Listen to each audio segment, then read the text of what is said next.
Bu asrın en büyük problemlerinden bir tanesi de ruh bunalımları. Öyle değil mi?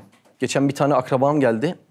Ağır ruh ilaçları satıyor. Doktorlarla görüşüyor o duruma göre. Onlara ilaçları tanıtıyor falan. Bildiğin gibi değil dedi yani. Ruh sıkıntısına girenler, bunalımda olanlar. Yani ilaç yetişmiyor artık. O kadar çok böyle farklı farklı her gün yeni çeşitleri çıkıyor ki. Nefes alamıyorlar. Bilmem kaç çeşit tedaviye giriyorlar. Bilmem kaç çeşit ilaç kullanıyorlar. Bir türlü kurtulamıyorlar dedi. Bize de çok fazla geliyor mesaj. O arkadaşlar mutlaka tabii ki profesyonel yardım alması gereken zümre oluyor. Onlar mutlaka profesyonel yardım alması gerekli uzmanlardan.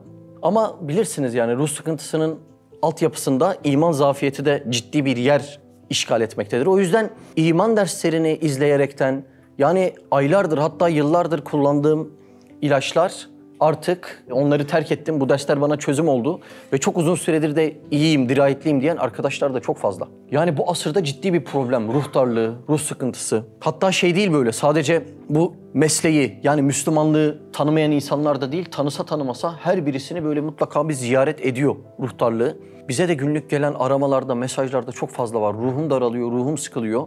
Dünyada aklınıza gelebilecek ne var? İşte onların her birisi bende var. Ama yine de bu ruh sıkıntısından, ruh darlığından kurtulamıyorum diye çok fazla böyle arkadaşlardan mesajlar geliyor. Hatta imrenilen hayatlar vardır böyle değil mi? Bir tane liseli bir kardeşimize sorsak imrenilen bir hayat çizse o hayatı yaşayan adamlar geliyor böyle üstünü başını yırtıyor. Ruhu o kadar sıkıştırıyor ki o adamı bildiğiniz gibi değil. Şimdi maddi açlık insanı gerdiği gibi manevi açlık da insanı geriyor, anguazlara sokuyor, bunalımlara sokuyor o insanı. Şimdi bunun gerçekten en temelden alınmış tedavisi Risale-i Nur'da bir mektupta var.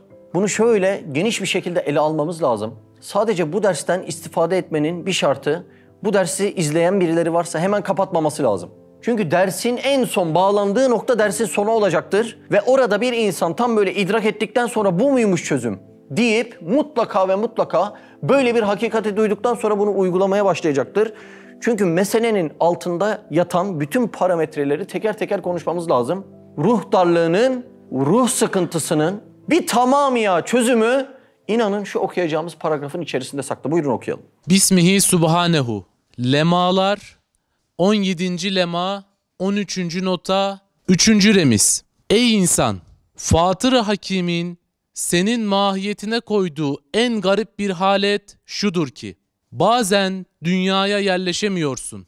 Zindanda boğazı sıkılmış adam gibi of of deyip dünyadan daha geniş bir yer istediğin halde bir zerrecik, bir iş, bir hatıra, bir dakika içine girip yerleşiyorsun. Bak şimdi nedir bu adama of of dedirten? Allah Allah. Nasıl sıkılıyor değil mi adam? Şimdi zannediliyor ki böyle evini, arabasını alınca, işini kurunca, evliliğini sağlayınca mutlu olacağını zannediyor. Ama her birisine ulaşıyor. Sonunda oflar bir türlü bitmiyor değil mi? Ne istese. Uludağ'da bir kışlık, Antalya'da bir yazlık. Her birisini elde ediyor mu adam? Ediyor. Peki ruhsal bunalımları son buluyor mu? Bulmuyor. Ruh sıkıntısı devam ediyor. Şimdi bazen öyle arkadaşlarla muhabbet ediyorum. Diyorum ki ya böyle kapı aralığında hatim indirilmez. Gel bakalım bir derse. Şu dersler belki sana derman olacaktır diyorum. O adam buna karşılık diyor ki abi birkaç tane kafamda planım var bak. Şu işi halledeyim. Bir iki ufak borcum var çözeyim. Şu evlilik, düğün halledeyim. Onları hallettikten sonra ben yanına geleceğim. Ondan sonra öyle rahat olacağım. Ne zaman istersen sohbetine de gelirim diyor. Allah Allah. Allah'la öyle ilginç bir pazarlık yapıyor ki. Yani Allah'a manen şunu demiş oluyor haşa. Ya şu hadiseler bir beni mutlu etsin. Onlar beni mutlu ettikten sonra da ben senin yoluna geleceğim Allah'ım demiş oluyor. Allah Allah. Pazarlığa bakar mısın? Tabii bu adam 2 ay sonra geliyor ne halde? Berbat bir halde. Yani çıkmaya çalıştığı bataklıktan daha derinlere gelmiş. Şimdi bir insan Allah'tan başka bir şeyin ona mutluluk vereceğini zannederek o oflardan bir türlü kurtulamaz. Bu çok ciddi bir aldanıştır. Niye öyle oluyor biliyor musun? Sen Allah'tan başka bir şeyle mutlu olmayı kendine gaye ediniyorsun ya, Allah da onun eliyle seni tokatlıyor. Ruh darlığının ciddiyetini anlıyor musunuz? Yani Allah Azze ve Celle o ruh darlığı içerisinde sıkışmışsa senin lüks hayatların bile seni kurtarmasına müsaade etmeyebilir. Allah Allah. Olaya bak yani olaya bak. Hatta ben bununla mutlu olacağım deyip Allah'ı silmeye çalışırsan onun eliyle bir de seni tokatlar. Niye biliyor musun? Dünyadaki mutluluklar ulaşana kadar. Formül bu ha. Dünyadaki mutluluk ne kadar? Ulaşana kadar. İnanın o helallerde güya mutluluğu bulamıyorlar ya haramlara dalıyorlar. O haram bile ulaşana kadar ha. Ulaştıktan sonra girdiği haram bile o adama bir türlü lezzet vermiyor. Şimdi dünyaya yerleşemiyor diyor ya az önce okuduğumuz yerde. Şimdi 2 metrelik bir adam. dünyaya niye yerleşemez? 2 metresin sen ya, değil mi? Normalde kaplayacağın alan 2 metre. Dünyaya niye yerleşemiyorsun bir türlü? Onun dünyaya yerleşemeyen neyidir? Ruhu değil mi? Çok güzel bak. Sıkılan demek ruhu. Yani o adamın bizim latife dediğimiz manevi organları var.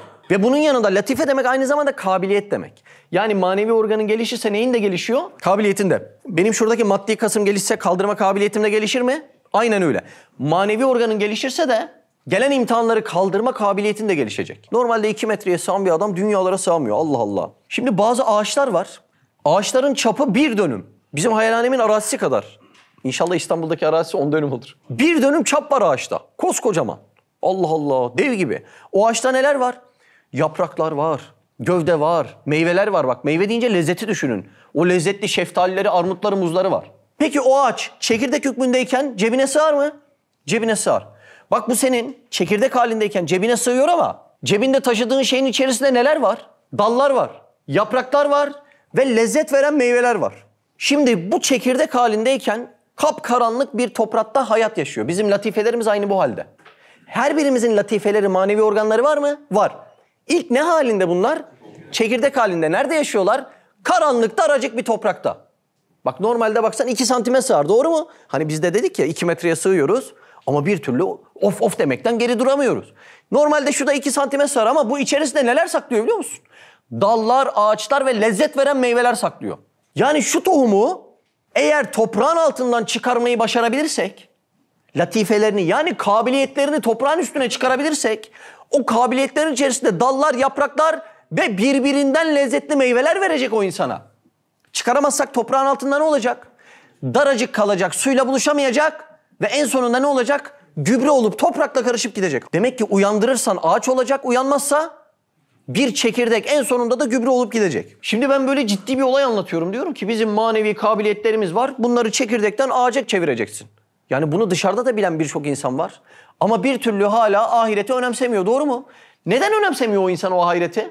Şimdi siz çiftçisiniz. Sizin ağaçlarınız var. Sen bir tohum görsen bu tohumu önemsersin. Niye? Keşfedebilmişsin bu olayı. Peki tohumun içerisinde neler olduğunu keşfedemeyen bir adam önemser mi bunu? Önemsemez. Ne yapar biliyor musun? O tohumu bir kez çitler yer. Kaç saniyelik bir lezzet alır ondan? 2 saniyelik bir lezzet alır. Biz gençliğimizi öyle çitleyip yiyoruz tohum hükmündeki. Halbuki toprağa ekse ne kadar lezzet alacak? Of! Elmasından lezzet, muzundan lezzet, çileğinden lezzet, şeftalisinden lezzet alacak. Şimdi dışarıdaki bir insan neden kabiliyetlerin gelişmesinin önemli olduğunu bildiği halde ahirete önem vermiyor? Çünkü içindeki bu kabiliyetleri, tohum hükmündeki kabiliyetleri keşfedememiş. Ne zannediyor biliyor musun? Böyle benim arpamı verin, suyumu verin, dünyada da yaşayayım, iş güç, evlilik falan, o araba, ev mev. Daha sonra da zaten ölümü bekler, ölüp giderim diye zannediyor adam. Allah Allah, olaya bakın yani. Çok affedersiniz ağır olacak da hani derler ya öküze inci kolye taksan fark eder mi derler. Fark eder mi? Fark etmez. Saman onun için daha kıymetli. İşte aynı böyle bizim içimize inci kolye takılmış. Bu kabiliyetlerin her birisinin birazdan nasıl lezzetler verdiğini birlikte anlayacağız. Hatta böyle lezzetin tadı damağımıza gelecek, inanın bana. Ama bunların keşfedememiş bir insana taktığında hiçbir anlam ifade etmiyor onlara. Ve ne oluyor biliyor musunuz? O çekirdek hükmündeki manevi organlar, yani latifeler, yani kabiliyetler, çekirdekte kaldığı için ağaç olup vazifesini yapmadığından vazifesizlik onu darlayıp sıkmaya başlıyor. Şimdi bazen evinde çocuğu olanlar bilir. O çocuk evde vazifesizlikten sıkılır. Evi birbirine katar mı? Katar. Çocuğa bakarsın çocuk nerede diye çocuk tavanda çıkar. Öyle değil mi? Çünkü çocuk vazifesizlikten sıkılıyor, bütün evi dağıtıyor. Bazen de anneler dayanamıyor, çocuğun eline ne veriyor? Tablet veriyor. Bak bir tane çocuğun eline tableti ver, 2 gün sonra koyduğun yerden geri al. Öyle değil mi çocuklar? Niye böyle oluyor? Çünkü bir insanın ruhunu gezdirirsen cesetini yani bedenini gezdirmeye gerek kalmaz. Çocuk bile buna örnek değil mi? Otur dediğinde oturmayan bir çocuk buna örnek. Hatta buna böyle en basitinden örnek vereyim. Bizim böyle üniversitede arkadaşımız vardı. Gamer diyorlar ya böyle. Burada da var birkaç arkadaşımız. 2 tane bilgisayar alırdı. Bir otururdu. Tavuk döner, cips, kola. Böyle işte evine ne gelirse. Bak 50-60 saat masa başından kalkmayan arkadaşlar var. Burada da bir kardeşimiz var. Bana anlattı 35-40 saat gözümü kırpmadığım oldu dedi. Niye? Çünkü ruhu meşgul olunca bedeni meşgul etmeye gerek kalmıyor. Yani ruhun meşguliyeti böyle basit bir olayda bile olsa bedeni meşgul ediyor. Ama zıttını düşünelim. Bedeni meşgul ettiğinde ruh onunla doymuyor. Az önce verdiğimiz hayat örnekleri bunlardan oluşuyor. Değil mi? Bedenini nasıl meşgul ediyor? Ülke ülke geziyor. Aklına gelecek ne var? Adam ona biniyor. Aklına gelecek hangi gıda var? Adam onu yiyor. Aklına gelecek ne var? Adam onu giyiyor ama gecesinde giydiklerini koparıyor. Diyor ki yeter, daraldım artık bu dünyadan diyor. Demek ki ruhu meşgul edersen bedeni meşgul etmeye gerek kalmaz. Ruhu gezdirirsen bedeni gezdirmeye gerek kalmaz. Ama bedeni gezdirirsen ruhun yine gezmeye ihtiyacı vardır. Şimdi çok önemli bir mesele var bak. Benim az önce anlattığım bir oyuncak.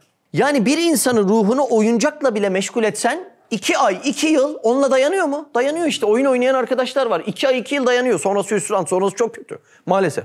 Yahu bir oyunla bile ruh bu kadar meşgul olabiliyorsa sen bu ruha imanın hakiki lezzetlerini bir tattırsan, ruhu imandan gelen, yani çekirdek olup çekirdeği açtırıp ağaç olacak ve o ağaçtan neler geliyordu? Lezzetler, elmalar, armutlar, şeftali gibi lezzetler gelecek. Sen ruha böyle bir lezzeti tattırsan o beden var ya, o 2 metrekarede cennet gibi bir saadet yaşar, biliyor musunuz? Allah Allah.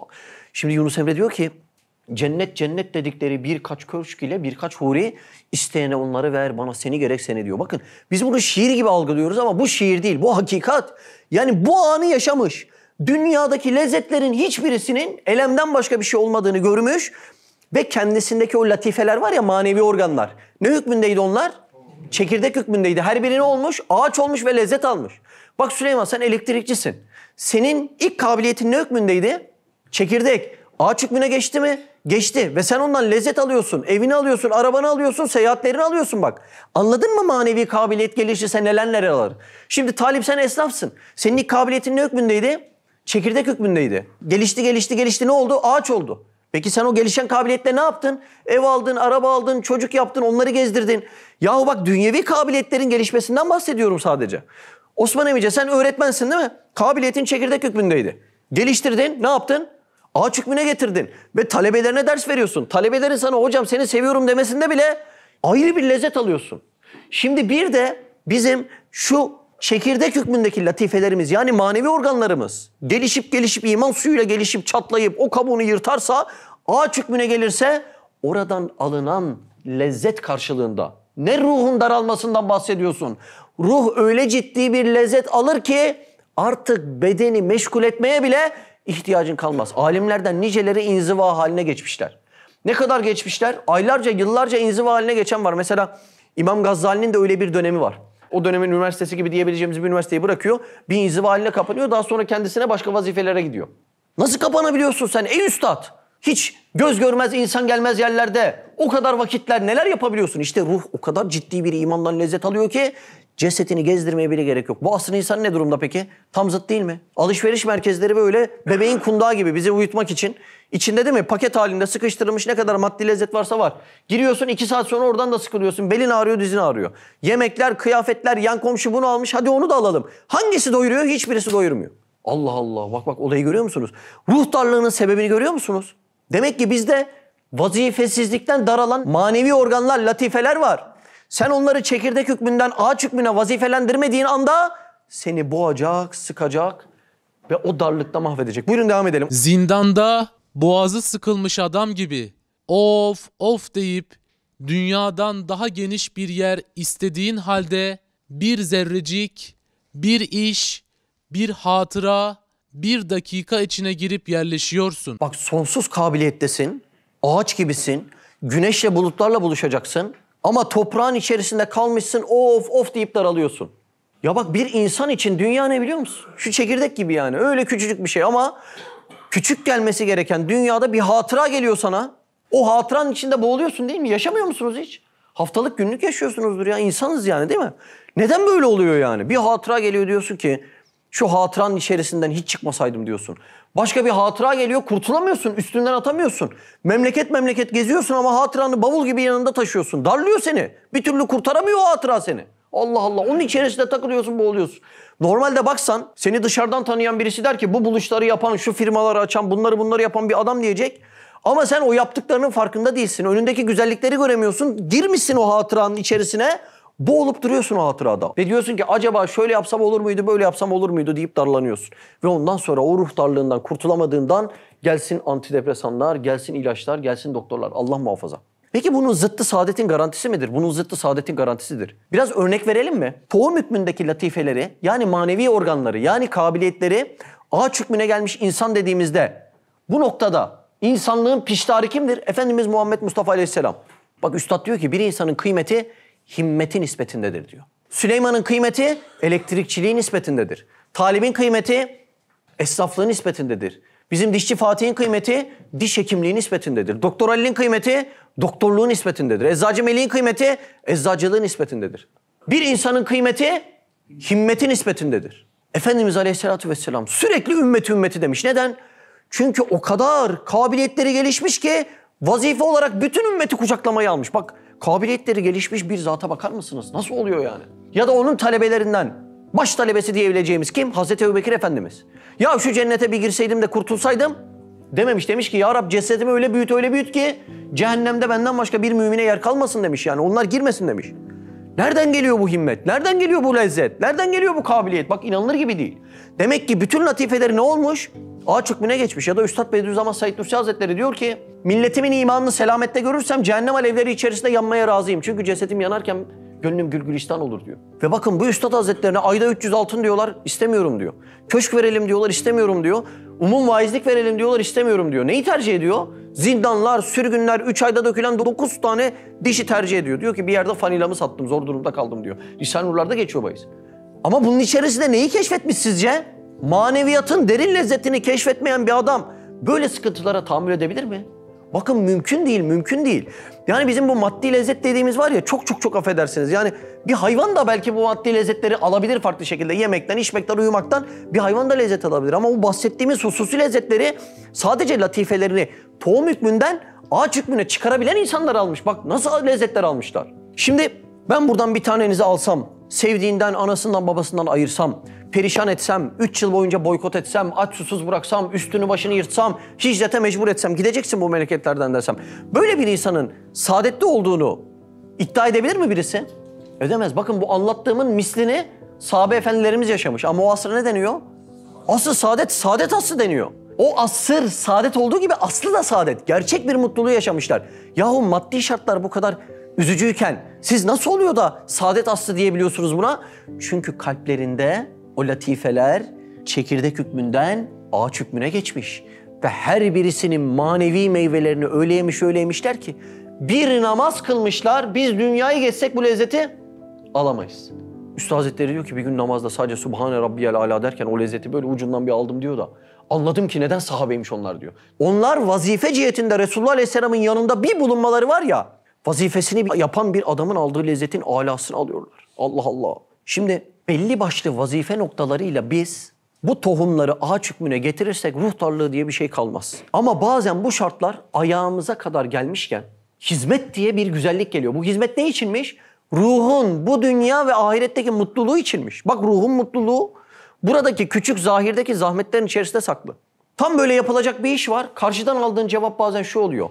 Ama ben daha uykumu alamadım diyor. Siz uykusunu almış, karnı tam doymuş kaç tane dava adamı gördünüz ki hayatınızda? Olur paşam. Sen uykunu da al. Karnın da doysun. Ama onlar doyduktan sonra sen o cesede yatırım yaptıktan sonra bu manevi lezzetler eksik kalacak artık sende. Allah Allah. Şimdi gerçekten çok şaşırıyorum. Yani bu hizmeti duymuş niceleri böyle. Bunun tam kıymetini bilemiyor ve bir de Allah Azze ve Celle ile pazarlık yapmaya çalışıyor. Diyor ki abi ben anlıyorum diyor ama şu şartlar sağlansın.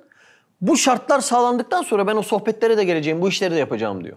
Bir şey soracağım, o sağlanmayan şartlar kimin elinde? Allah'ın elinde. Peki Allah Azze ve Celle istese o şartları o an sağlayamaz mı? Sağlar. Niye sağlamıyor? Senin oradaki sadakatini görmek istiyor. O şartları bizzat bozan kim? Allah Azze ve Celle. Bak senin sağlansın diye beklediğin şartlar var ya zaten Allah Azze ve Celle'nin elinde. Ama tam bu haldeki sadakatini görmek istiyor senin. Acaba benim rızamı mı seçeceksin? Ki benim rızamı seçersen latifelerini besleyeceğim, geliştireceğim ve sen manevi lezzetler alacaksın. Yoksa o cesedin hayatını yaşayıp dünyada mı takılıp kalacaksın? Bakın bize de oluyor bu işler yani. Hiç bu ders için başkalarını düşünmeyelim. Bizzat kendimize alalım bu dersleri. Tam aynı olay bize geliyor ve biz diyoruz ki ya Rab sen şu şartları sağla. Haşa ben sonra sana kulluk edeyim diyoruz. Gafleti görüyor musun? Latifenin kapalı, tıkanık olması ne demek? Anlıyor musun? Mesela gözü tıkanık olan bir adam etrafını göremeyeceği gibi manevi latifeleri tıkanık olan bir insan da o anki şartların bizzat Allah'ın elinde olduğunu bir türlü duyamıyor. Kalbinde duyamıyor, göremiyor. Bak latife dediğin olay nelere sebep oluyor görüyor musun? Allah Allah. Koca dünyaya yerleşemeyen kalp ve fikrin o zerrecikte yerleşir. En şiddetli hissiyatınla o dakikacık, o hatıracıkta dolaşıyorsun. Hem senin mahiyetine öyle manevi cihazat ve latifeler vermiş ki bazıları dünyayı yutsa tok olmaz. Üstad Hazretleri diyor ki bazıları dünyada boğulur, bazılarında da dünya boğulur diyor Mesnevi Nuriye'de. Dünyayı yutsa tok olmayan bir şey dünya için verilmiş olabilir mi? Peki dünyayı yutunca neden doymuyor? Ham maddesi başka. Ruhun ham maddesi beka, sonsuzluk. Dünyanın ham maddesi fani, yaratılan, sonlu. Öyle olunca bütün dünya yutsa tok olmuyor. Böyle bir latife dünya için verilmiş olabilir mi? Şöyle bir tohum. Bakın ne dedik? Bir dönümlük ağaç oluyor dedik ya. Gövdesi bir dönüm. Şöyle bir tohum dünya toprağın altında yok olsun diye verilmiş olabilir mi? Bu tohum dediğimiz neydi? Bizim manevi latifelerimiz. Bu manevi latifeler dünyada çok affedersiniz aman suyumu arpamı ver de ölümü bekleyin diye verilmiş olabilir mi? Mümkün mü böyle bir şey? Bakın bunlar açılmadığından dolayı ruh darlığından kurtulamıyoruz. Dünyayı yutsa tok olmayacak ve sen bunu hala dünya vereyim, bir ev daha vereyim, bir araba daha vereyim, bir şey daha vereyim diye doyurmaya çalışıyorsun. Subhanallah. Mümkün değil. Bakın bu latifeler gelişse ve gelişmese nasıl lezzet farkları olur? Ufak ufak bir anlatayım. Şimdi yemekten herkes lezzet alır.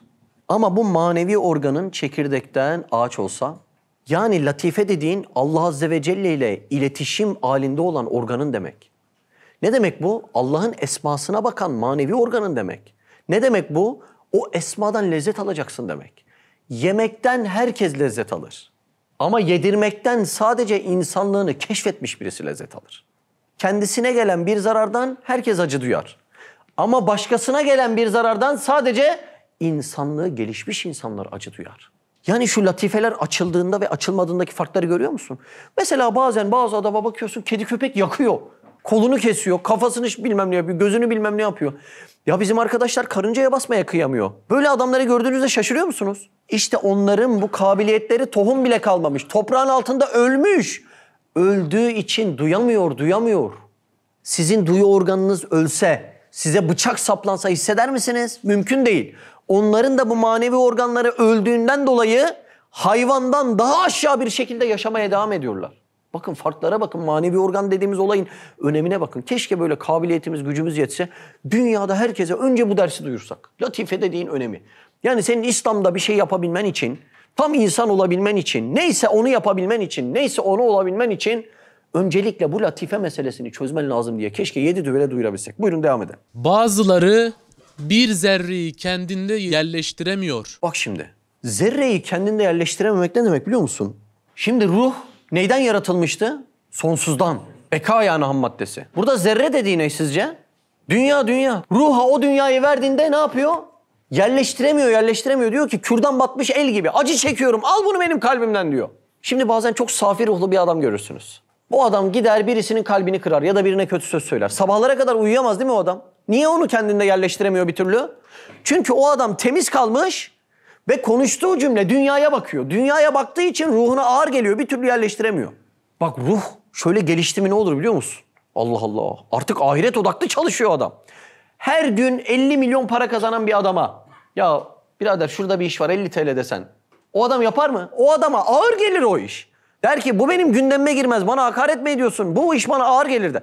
Her gün ahirete odaklanıp ahiret için yaşayan bir adama ya dünyada da şöyle bir iş var gel desen o zerreyi kendisinde yerleştiremiyor ve dünya işleri o adama acı veriyor artık. İnceyi anlıyor musunuz? Yani bu latifeler bir açılırsa dünya işi bir insana lezzet tat vermez. O adamın dünyaya bakan en büyük fabrikaları olsa altyapısında Allah'ın rızası olur. O adam öğretmen olsa altyapısında Allah'ın rızası olur. O adam hangi mesleği yapsa elinde neler varsa onların olmasının temel sebebi Allah'ın rızası olur. O adam evlense çocukları olsa onlar ümmet olabilme bilincinde rıza ilahi ufkunda olur. Ve her birisi lezzet verir. Niye lezzet alamıyoruz anlıyor musunuz?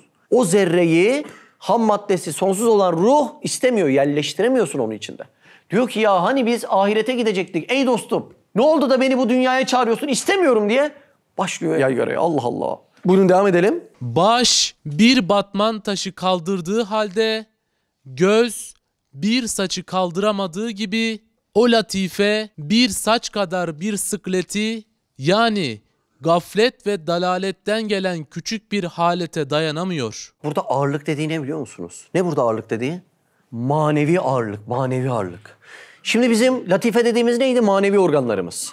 Allah Azze ve Celle ile iletişimi sağlayan, oradan beslenen manevi organlarımız değil mi? Şimdi bu manevi organların içerisinde baş gibi olanlar var. Yani üstüne yük yüklesen bir şey olur mu? Yok, bir şey olmaz. Ama kimileri de var ki özellikle Latife-i Rabbaniye gibi, bugünkü ana konumuz bu aslında. Bütün konuyu buraya yıkacağım. Latife-i Rabbaniye gibi. Bizim kalp dediğimiz var ya, o Latife-i Rabbaniye gibi.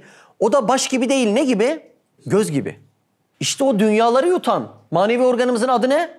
Latife-i Rabbaniye. O şiirlerde geçen kalp kalp kalp var ya, o neymiş? Latife-i Rabbaniye. Neye benziyormuş? Göze. Ben şöyle uzayın bir köşesine geçsem, gözümü açsam dünyayı yutar mı? Yutar. Peki o dünyayı yutan göze şuradan kirpiğimden bir kıl düşse anında kapanır mı? Söner mi? Anında söner. İşte bunun adı Latife-i Rabbaniye. Ahirete bakan çalışmalar yapsan der ki ne bu dünya ya? Ne bu dünya? Ben ahiret için varım, ne bu dünya der. Ama dünyaya bakan bu kirpik gibi ufacık meseleyi ona dokundurduğun anda da göz gibi hemen kapanıyor ve diyor ki canım acıyor diyor. Bazen bir hatırada niye boğuluyoruz? Çünkü o hatıra ahiret için olmadığında. O hatıra dünyaya bakıyor. Dünyalık, yani menfaat içermiş. Kendini sevmişsin, senin için bir şey yapmışsın. Normalde dünyaları yutacak bir latife-i Rabbaniyen var, kalbin yani. En önemli latife bu. Birazdan ona da gireceğiz. Çok önemli mesele bak bu ders. Latife-i Rabbaniyen var. Dünya yutacak mı? Ne dünyası? Gezegenleri görse onu yutacak. Diyecek ki bunları ver tesbih diye oynayayım. Tam o esnada bir hatıran, bir menfaatin, Allah'ı unuttuğun dünyalık bir işin, gözüne gelen bir kıl gibi dokunduğu anda da ne yapacak?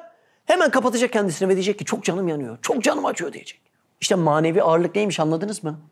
Dünyaya bakan bir işle latife-i Rabbaniye'ni meşgul ettiğin anda manevi ağırlık oluyor. Bazen bir söz oluyor, söz. Ağızdan çıkan bir söz oluyor. Adam mı kavga etmiş arkadaşıyla. Diyorsun ki ya sen bu arkadaşını niye vurdun diyorsun.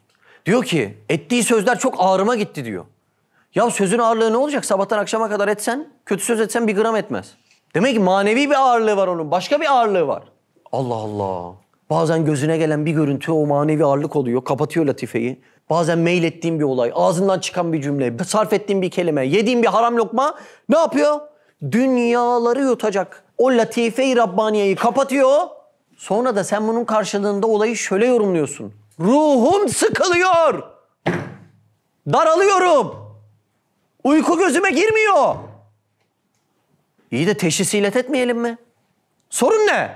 Sen ahiretten başka hiçbir şeyle doymayan göz hükmündeki o latife-i Rabbaniyene sabah akşam dedikodu ver, gıybet ver, dünya ver, faiz ver, haram ver. Bunlar da önemli değil. Allah'ı hiç tanımadan, aldırmadan koltukta otur. Marifetullah diye bir şeye aldırma. Hangisi daha kötü? Bu tartışılır. Şu kötüyü yapan mı daha kötü? Allah'ı hiç umursamayan mı daha kötü? İnan tartışılacak bir konu bu yani. Şu büyük kebairi işleyen birisinin ahvali mi daha kötü? Yoksa hiç Allah'ı vurdum duymaz yokmuş gibi yaşayan birinin ahvali mi daha kötü? İnan tartışılacak meseleler bunlar yani. Hangisi daha kötü? Ben çok zaman düşünüyorum yani acaba. Öyle bir halet, öyle bir gaflet haline girdiğin anda latife kapanıyor ve bağırmaya başlıyor. Ne diye? Of of! Niye ruhumuz sıkılıyor anlıyor musun? Sonsuz ham maddesiyle yaratılan ruhu ve latifeleri sonlu işlerle öyle bir boğuyorsun ki ruh alarm veriyor sıkılıyor, alarm veriyor sıkılıyor. Allah Allah, Allah Allah. Evet. Baş bir batman taşı kaldırdığı halde göz bir saçı kaldıramadığı gibi o latife bir saç kadar bir sıkleti yani gaflet ve dalaletten gelen küçük bir halete dayanamıyor. Cümleye çok dikkat edin, çok dikkat edin. Hatta bazen söner ve ölür. Ne oluyormuş manevi organ? Bazen sönüp ölüyor. Aman ya Rabbi, aman ya Rabbi. Bak sönüp ölmek ne demek? Öncelikle bu hal neyden oluyordu? Gafletten. Gaflet ne demek biliyor musunuz? Şurada cam şişe var. Şurada da ahiretin kırılmaz elmasları var. Bile bile ve seve seve. اَلَّذ۪ينَ يَسْتَغْبُونَ الْحَيَاةَ الدُّنْيَا عَلَى الْآخِرَةِ. Onlar seve seve. Ya kelimeye bak. Seve seve dünyayı ahirete tercih ettiler. Yani şurada kırılacak cam var. Burada ahiretin elmasları var. Dünyada da işe yarıyor. Adam diyor ki yok bu daha yakışıklı. Ben bunu alacağım diyor. Gaflet ne demekmiş? Bile bile dünyanın geçici işleriyle meşgul olmak. İşte latifeye en çok zarar veren hal neymiş?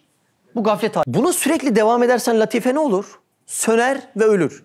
Biz latife-i Rabbaniye'ye göz demiştik. Şimdi eskiden boks yapmış arkadaş varsa göze böyle çok yumruk geliyor. Bir geldi, iki geldi, şişti. Bir maç daha, bir maç daha. Hep aynı yere vuruyor rakip. Vurdu, vurdu, vurdu. Artık doktor ne der? Bu gözü artık Kullanamazsın, bitmiş, bunun pili bitmiş der. Bu göz artık görmez der. Ne olur o göz? Göz de bir latifedir. Göz ne olur? Söner ve ölür. Ondan sonra ne oluyor biliyor musun manevi latifeler sönüp ölünce? Adam kulluktan lezzet alamıyor. Adam diyor ki abi ben namaz kılıyorum ama içinde hiçbir lezzet yok diyor. Neden? Çünkü o manevi latife, tekrar edelim, çekirdekten ağaca dönünce ağacın meyveleri ne verecekti? Lezzet. Siz şeftaliden lezzet almıyor musunuz? Erikten lezzet almıyor musunuz? Muzdan, limondan, portakaldan lezzet almıyor musunuz? Yani orada normalde o manevi latife çalışsa namazdan ne alacaktı? Böyle dünyada hiçbir şeyden almadığı lezzeti alacak. Ama adam diyor ki ben namazdan lezzet alamıyorum. Manevi latife sönerse ne olur? Kulluktan lezzet alamazsın artık. Adamı sohbete çağırıyorsun, diyor ki abi ben sohbetten tat almıyorum. Orada benim uykum geliyor diyor. Neden? Neden uykusu geliyor? Manevi latifesi sönmüş. Başka bir tanesi böyle dünyalara değişilmez. Bu derslere gelecek. Dersler hiç umurunda değil. Zaten biri anlatıyor diyor. Hiç hazırlık yapmıyor. Bir kelime, bir cümle çalışayım demiyor. Niye demiyor?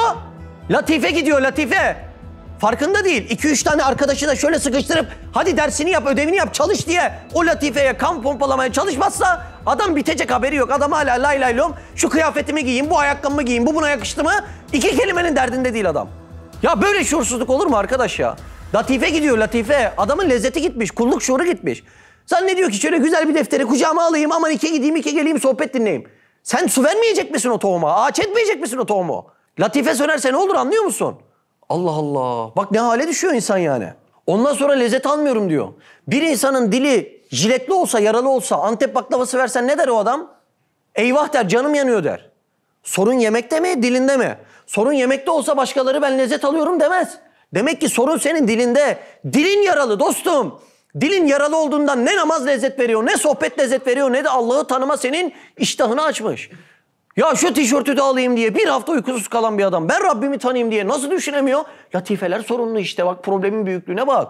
Dilin yaralı dostum senin, yemeğin bir suçu yok, namazın bir suçu yok. Dilin yaralı, dilin. Allah Allah. Bizim o manevi asıl lezzeti alan dilimizin adı nedir? Latife-i Rabbaniye. Kalbin dili neymiş? Latife-i Rabbaniye. Maneviyattan lezzet alan neymiş? Latife-i Rabbaniye. 5 saat film izle sıkılmazsın, 5 dakika Kur'an'dan sıkılıyorsun. Nereye yaralı? Latife-i Rabbaniye. Yaralı, yaralı, yaralı. Bir soru ve cevap. Peki Latife-i Rabbaniye yaralanırsa ne olacak? Şimdi yaralanırsa dua edelim yaralanmış olsun. Ölmüş olmasın. Dua edelim yaralanmış olsun. Yaralanırsa şöyle olacak. Hatırlar mısınız? Geçen yıllarda benim bir dizim yaralandı. Ameliyat oldum.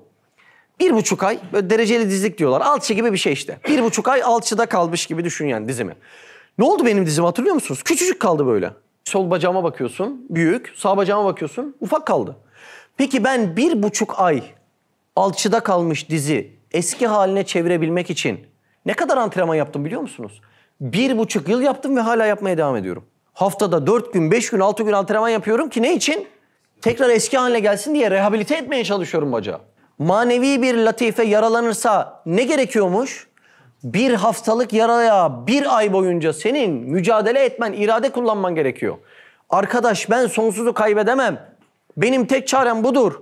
Namaza da emrediyorum, sohbete de emrediyorum, çalışmaya da emrediyorum, kendi nefsime emrediyorum demek şuurunu yakalamak zorundasın. O manevi latifenin rehabilitesi budur. Şu an ben iyi ihtimali konuştum, yaralanırsa dedim. Peki ya ölüp sönerse ne olacak? Orası çok kötü. Manevi bir latife ölüp sönerse bir dünyaya bakan yüzünü konuşacağım, bir de ahirete bakan yüzünü konuşacağım. Dünyaya bakan yüzü şöyle olur. Mesela bir tane adam hayatında ilk birkaç yalanı söylese vicdan azabı duyar mı? Duyar değil mi? Üzülür o adam. Latife-i Rabbaniye can çekiştiği için üzülür o adam. Peki o adam buna hiç aldırmasa, affedersiniz yalama gibi böyle yalan üstüne yalan, yalan üstüne yalan. Artık o adam rahatsız olmaz değil mi ondan? Niye? Latife-i Rabbaniyesi ölmüştür. Samimiyet, doğruluk, dürüstlüğe bakan Allah'ın tecelli ettiği tohumlar vardı ya, o tohumların işi bitmiştir. Artık ağaç olma ihtimali mümkün değildir. Bu dünyaya bakan yanı mıydı? Evet. Şimdi şu soruyu soralım. Tamam. Benim bu bahsettiğin latifem ölmüş. Gaddar bir adam kalmış. Yalan söylemişim. Yalan direkt kalbin zehri ha, kalbin. Gıybet etmişim, iftira etmişim, dedikodu etmişim. Latifelerim öldü. Ahirette bunun neyi olacak? Ne olacak biliyor musun? Dünyada dedenizdir, akrabanızdır. Bazı uzuvları sakat insanlar görmüşsünüzdür. Mesela benim bir akrabam vardı. Ben ona yemek götürürdüm. Tat alma noktasında tamamen bitmişti. Reseptörleri, tat alma reseptörleri bitmişti. Ona yemek seriyordum. Ben de onunla birlikte yiyordum. Sarmadan, dolmadan, karpuzdan her birinden ben ayrı lezzet alıyordum çalıştığı için. Ama o akrabam gerçekten karpuzun kabuğunu yedi, kabuğunu. Dedim ya böyle kabuğunu yemesen dedim. Tadı fark etmiyor artık. Şimdi sizden dilinizi alsam dünyanız nasıl geçer? Belki en çok masraf yaptığınız organınızdır. Tamam, dilinizi yerine koyayım. Diliniz yerinde kalsın. Gözünüzü alsam ne olur? İnanılmaz bir azap duyarsın. Bir insanın manevi organı olan latifesi öldüğünde ahirette başkalarının aldığı lezzetleri alamayacak. Ben bu latifelerimi bu dünya için mi geliştiriyormuşum? Hayır, hayır. Bu dünya fidanlık yeri. Beni toprağa ekiyor Allah Azze ve Celle. Şeytanla, imtihanlarla ben o toprağın içerisinde gelişiyorum. Geliştikten sonra fidanlık oluyorum. Siz hiç koskocaman bir ceviz ağacının sera fidanlığında devam ettiğine şahit oldunuz mu? Hayır. Onun işi bitince ne yapar? Alır seradan, fidanlıktan alır. Artık dikilmesi gereken yere diker. Allah Azze ve Celle bu kabiliyetlerim gelişsin diye beni dünya toprağına attı. Ben şu topraktan kafamı çıkarabilirsem, filiz verebilirsem, fidan olabilirsem beni alıp ahiret toprağına ekecek ve diyecek ki meyve ver, verebildiğin kadar her bir lezzeti burada alacaksın diyecek. Peki o latifen ölürse ne olacak? Git. Dünyada her lezzeti alıp dil lezzeti alamadığını düşün. Bak sen dönercisin, kebapçısın. Düşün yani o lezzeti alamadığını, tereyağının lezzetini alamadığını düşün. Bitti ya, böyle bir azap olabilir mi? İbrahim düşün, her şeyi yapıyorsun, göremiyorsun artık yani. Demek ki latife ölürse bu dünyada çekeceklerin ahiretin çay molası bile değil. Bu dünyada sadece göremeyeceksin, duyamayacaksın, tat alamayacaksın. Ahirette sonsuz bu lezzetlerden mahrum olacaksın. Değer mi şimdi böyle bir latifeyi küstürmeye? Subhanallah, olayın ehemmiyetinin farkında mısınız? Latifenin gelişmesinin ilk şartı, manevi gelişmelerin ilk şartı fedakarlıktır. Sadece para düşünme. Nefsinden, nefesinden, uykundan, bazen İzzeti nefsinden. Arkadaşım bir şey diyecek, ben Allah için bunu da sindirip kaldırırım dediğin anda sen su ulaştırmış oldun tohuma. Senin manevi kabiliyet ve latifelerin tam orada gelişecek. Biz bu latifelerin çoğunu belki ambalajından çıkarmadık daha. Biz bu latifelerin varı olup olmadığının farkında değiliz. Şimdi ben soruyorum Allah aşkına, şu dünyevi işlerimiz var ya, bak doktoru var, mühendisi var içimizde, öğretmeni var. Ya şu dünyevi işlerimizin sıralaması, aritmetiği kadar, kelimeleri, ıslahi kavramları kadar. Şu işleri bilmiyoruz ya. Yani hoş bir şey mi Allah aşkına ya? Soruyorum sana. Ahirette sonsuz lezzeti alacağın şey bu. Dünyada o iş olmasa öbürü, o iş olmasa öbürü. Zaten tonla imkan var. Ama sen buna vakıfsın. 1000 kalem ürüne vakıfsın. Burada vakıf olmadığın olaya bak. Hala da üşengeçlik gösteriyorsun suhre gibi. Ay şu kelime, şu cümle diye. Oluyor mu ya? Bak ne gidiyor biliyor musun? Bundan sonra dost dosta ne kadar fayda gösterebilir biliyor musun? Yaralıysa hadi kardeş rehabilite ol, rehabilite ol, rehabilite ol. Sönüp öldükten sonra Hatemallahu kulubihim. Geçmiş olsun. Mühürlendi gitti mi? Gitti. Geçmiş olsun. Ya buraya taşımaya gerek var mı? Birbirimize burada yardımcı olmamız icap ediyor ya. Devam edelim mi? Madem öyledir, hazar et. Hazar et diyor bak. Ne demek biliyor musun hazar et? Kork diyor, titre diyor. Bir insan esas korkması gereken Allah'ın rızasını kaybetme ufkundan korkamazsa Allah öylelerine lanet olarak kediden bile korkutuyor biliyor musun? Ben böyle bir iddiada bulunuyorum da dışarıda hiç Allah'tan korkmayan, cesurca yaşayan adamlar var mı? Var arkadaş, var. Var mı? Ağza gelen lafı ediyor. Hiç amel memorumunda değil. Din dediğin zaten onun masada bir arkadaşına böyle dalga geçecek malzeme konusu. Onların cesareti cehaletten geliyor. Hakiki cesaret değil o. O cesaret nereden geliyor? Cehaletten geliyor. Onlar hala cehennemi Urfa sofrası zannediyor. Ve ağızlarına pelesenk olmuş bir cümle, yanarız çıkarız. Antalya plajı zannediyor orayı. Ahirette filmi bitirme şansın da yok. Kağıdı yırtıp atıp sınavdan çıkma şansın da yok. Uyuyup dinlenme şansın da yok. Bayılıp azabın bitme şansın da yok. Yok, yok, yok ol yok. Meydan okunulan olayı görüyor musun Allah aşkına ya? Görüyor musun meydan okunulan olayı ya? Hazar et, dikkatle bas, batmaktan kork. Batmaktan kork diyor. Niye biliyor musun? Dışarısı bataklık. Hele böyle keşmekeş bir asırda var ya, alim cahil, inanın farkı yok. Batan batana. Görüyorsun bilmem kaç tane kitapları çevirmiş Arapçadan Türkçe'ye. Her konuda böyle makaleler yazmış, seminerler vermiş insan. Bir gün yeni seminerinin yeni makalesini bir yazıyor. Diyor ki hadisler şöyledir, peygamber böyledir, böyle bir hakikat yoktur. O da şöyledir, o da böyledir. Yani o kadar keşmekeş bir asırdayız ki. Alimi cahili yok. Bu asrın tek kazananı ihlaslı, samimi olanlar ve bu latifelerine bakanlar olacaktır. Çok tehlikeli keşmekeş bir asırdayız. Allah Allah. Hazret diyor ya, dikkatle bas batmaktan kork diyor değil mi? Kork diyor bize. Bize korku ne için verilmiştir? Maddi korku hayatı muhafaza için verilmiştir. O zaman manevi korku ne için verilmiştir? Ahireti muhafaza için verilmiştir. Ama arkadaş bazıları var, korkuyor mu? Korkmuyor. Niye korkmuyor biliyor musun? Affedersiniz böyle darbe mesele olarak söyleyeceğim. Ölmüş eşek kurttan korkmaz derler. Niye? Kaybedecek bir şey yok. Ölmüş artık. Kurt ne yapabilir ki ona? Şimdi bir adamın kaybedecek bir şey yoksa cesareti oradan geliyor. Sizin üstünüzde mücevherler, altınlar, çekler, senetler olsa ara sokaklardan, tenhalardan gönül rahatlığıyla gezebilir misiniz? Gezemezsiniz. Dersiniz ki şimdi 3 tane adam çıksa her birini çaldırırım dersiniz. İşte manen donanımlı, hazinelerini biriktirmiş bir adam da o yüzden haramlardan korkuyor. Cümlenin zıttını düşünelim. Bir insan o zaman haramlardan korkmuyorsa manen iflas etmiş demektir. Bak olaya bak olaya. Haramdan korkmanın şartı neymiş? Takva. Haramdan korkmanın şartı neymiş? Akıbetinden korkmak. Zira kimler günah ve haramdan korkmaz? Manen iflas etmişler korkmaz. Üstad Hazretleri Hazret kork diye kime diyor? Artık bir miktar şuur yakalanmışlara diyor yani. Öteki zaten vurmuş gitmiş. Burada takva sahiplerine de düşen şart nedir biliyor musun? Takvanın ilk şartı şudur. Siz şuradaki hazineyi altı yırtık bir çuvala dolduracak olsanız ilk yapacağınız hamle hazineyi doldurmak mı olur, çuvalın altına dikmek mi olur? Çuvalın altına dikmek olur. Demek ki takva sahiplerinin takvadaki ilk şartı defişer. Yani çuvalın altını dikeyim ki koyduklarım gitmesin. Kötü şeyleri, bütün kötülükleri bıraktın mı? Bıraktın. Ondan sonra celbi nefa. O yüzden kötü hayattan gelmiş bir adama direkt hadi şu hayrı yap, hayır yap. Dur bir çuvalın altını diksin adam bir ya. Bir nefes alsın. Bir bırak dışarıda çayını içsin, ne yapıyorsa yapsın. Bir rahat bırak. Bir dinlesin şu hakikatleri, latifeleri bir kendine gelsin. Bir rehabilite olsun. Çuvalın altına bir diksin ki adam koyduğunu düşürmesin tekrar. Çok ilginç bir asırdayız. Allah yardımcımız olsun. Dersin önemi anlaşılıyor mu? Bakalım önemin anlaşıldığı amelimiz gösterecek. Vallahi bu kadar derslerden bir günle ikinci gününüz aynı giderseniz yan olursunuz ha. Yapmayak abi öyle. Bugün aynı, yarın aynı. Bırakın sizi gaflete sürüklüyorsa espriyi bırakın ya. Şu işlerden önemli bir şey yok ya.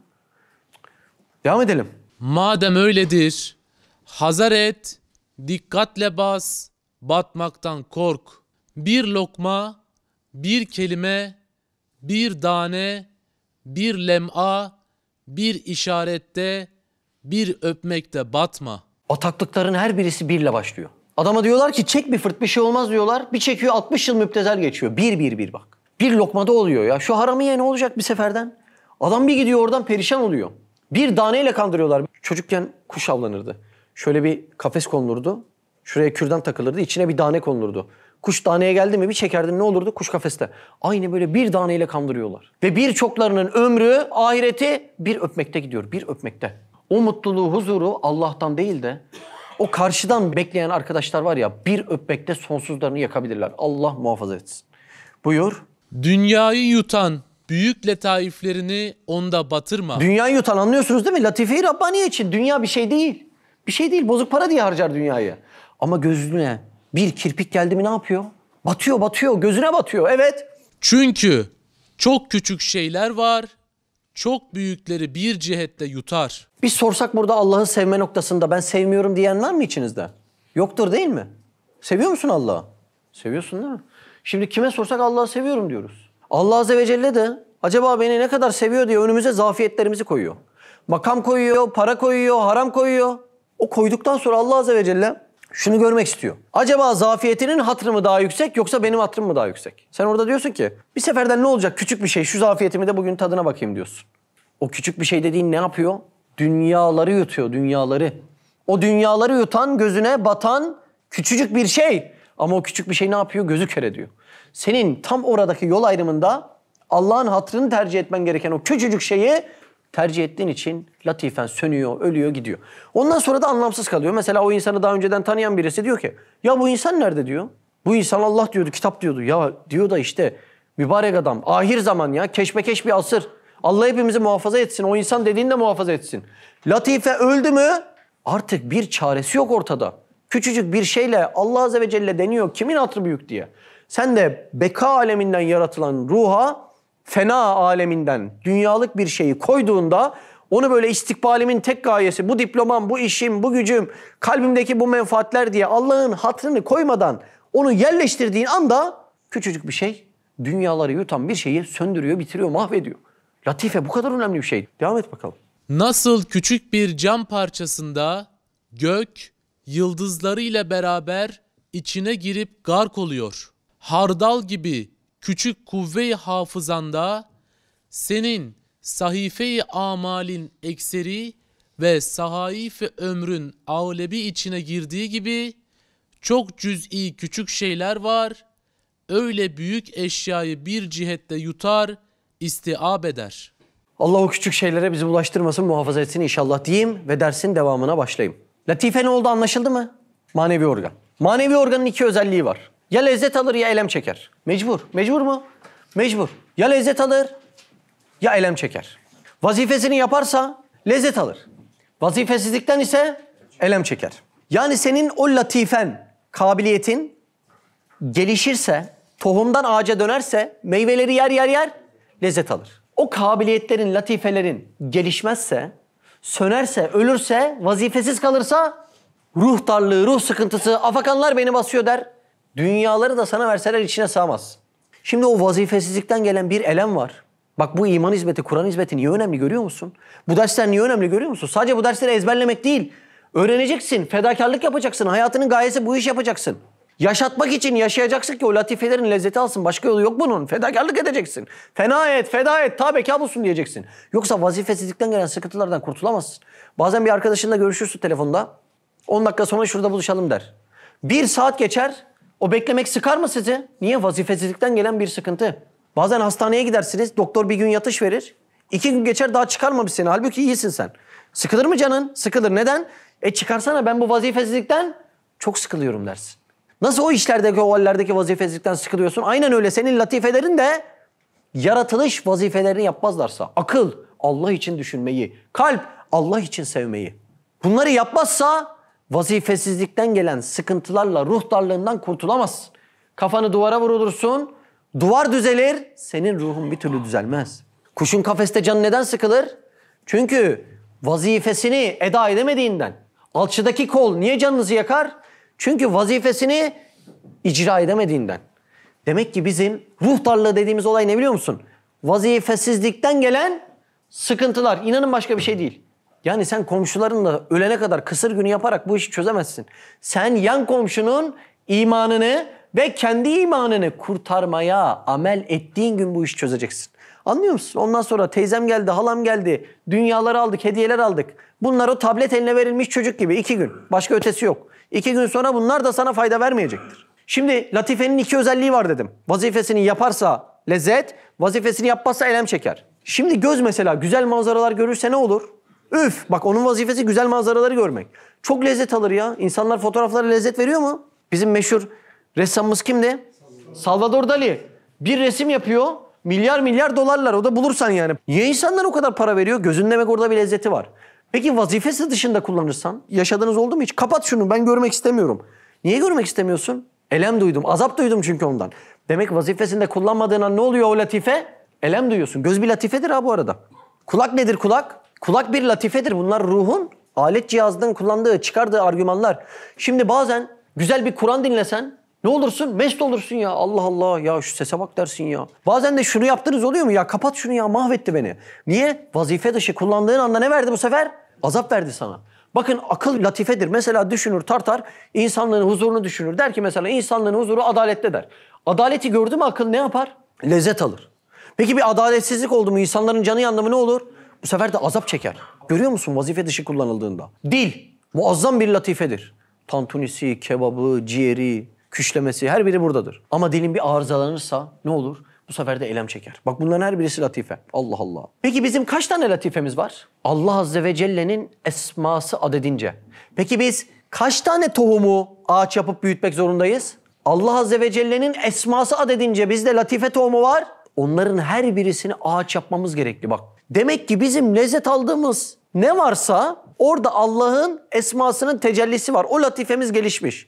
Mesela bizim midemiz gelişmiş mi? Gelişmiş değil mi? Karşılığında Allah'ın Rezzak ismi var bak. Gelişmiş bir latife var.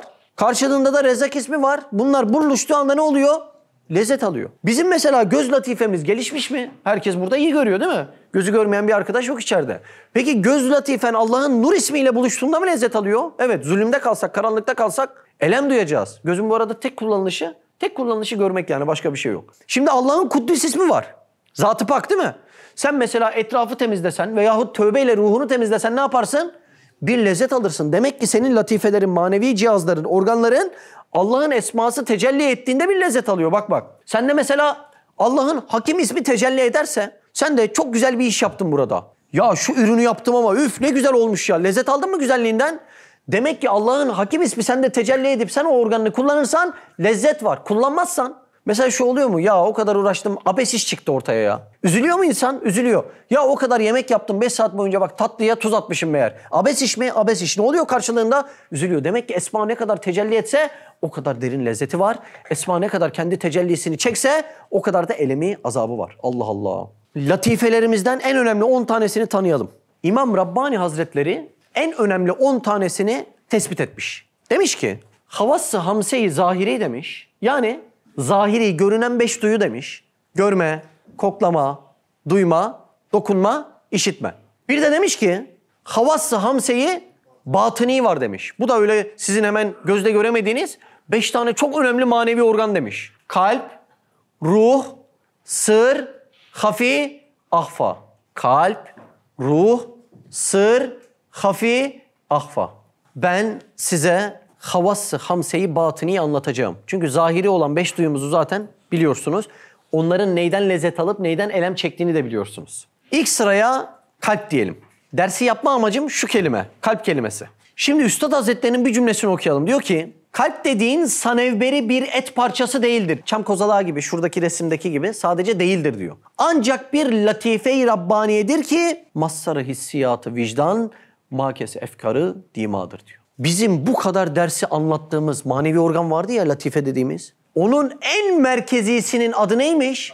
Kalp, yani latife-i Rabbaniye'ymiş. Peki neden kalp deniliyor ona? Benim kalbim ölürse gözüm, burnum, dilim lezzet alabilir mi? Mümkün değil. Benim latife-i Rabbaniyem söner ve ölürse diğer manevi organlarım lezzet alabilir mi? Mümkün değil. O yüzden yani şu dersler içerisinde bilinmesi gereken en önemli mesele latife-i Rabbaniye'dir. Latife-i Rabbaniye'nin özelliği Allah'tan başka hiçbir şey onu tatmin edemez. Onun lezzet aldığı tek şey Allah'ı bilmektir. Her konuda Allah'ı bilmek ve Allah'la bağlamak onu doyuran ve geliştiren tek olaydır. Çok önemli bir cümleye geçeceğim. Latife-i Rabbaniye'nin en önemli görevi şehadet alemiyle emir alemi, yani gayb aleminin ilişkisini kurarak beslenir. Ne demek istiyorum? Eşyayı görür. Havası hamseyi, zahiriyi kullanır. 5 duyumuz. Gördükten sonra eşyayı tadar. Diline gelir, gözüne gelir, burnuna gelir, midesine gelir. Her birisini analiz eder. Daha sonra eşyadan esmayı tespit eder. En ana vazifesi budur. Bunun haricinde eşyayı ona versen ama eşyanın arkasındaki esma tecellisini ondan silsen bütün azaplara ve ruh sıkıntılarına merhaba demen lazım. Hem dünyada hem ahirette. Çok önemliydi burası. Ana mesele, yani şu cümle olmadı mı bu ders oturmaz yerine. Bizim kalp dediğimiz merkez hükmündeki o çalışmazsa diğer latifelerin çalışmayacağı manevi organımızın adı Latife-i Rabbaniye. Latife-i Rabbaniye'nin en önemli vazifesi şehadet alemiyle gayb aleminin ilişkisini sağlar. Bir eşya ile temas eder. Temas ederken havas-ı hamse-i zahiriyi kullanır. Görmeyi, duymayı, koklamayı. Aldı, bismillah, yudum aldı. Kokusu geldi, tadı geldi, mideye indi, beni geliştirdi, büyüttü, bir şeyler oldu.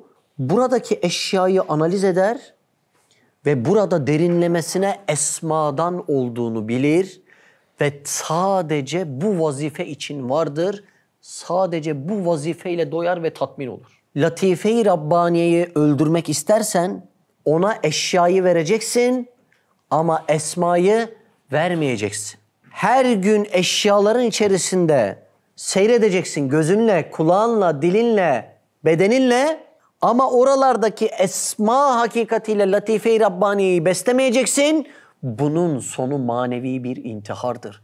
Latife-i Rabbaniyen hem dünyada hem ahirette ölür gider. Ayette diyor ki kalpler yalnız Allah'ı anmakla tatmin olur dediği, ayetin kalp diye hitap ettiği, sadece Allah'ı anarak, yani eşya ile esmanın alakasını kurarak tatmin olur dediği Latife-i Rabbaniye'dir işte. Lütfen anlattıklarımı sadece ilim düzeyinde almayın.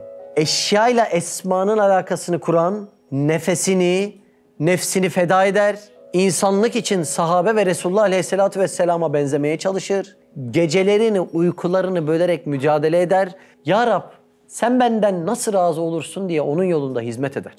Lütfen sadece ilmi düzeyde bir şey anlattığımı düşünmeyin. Manevi terakkinin yolu fedakarlıktan geçer.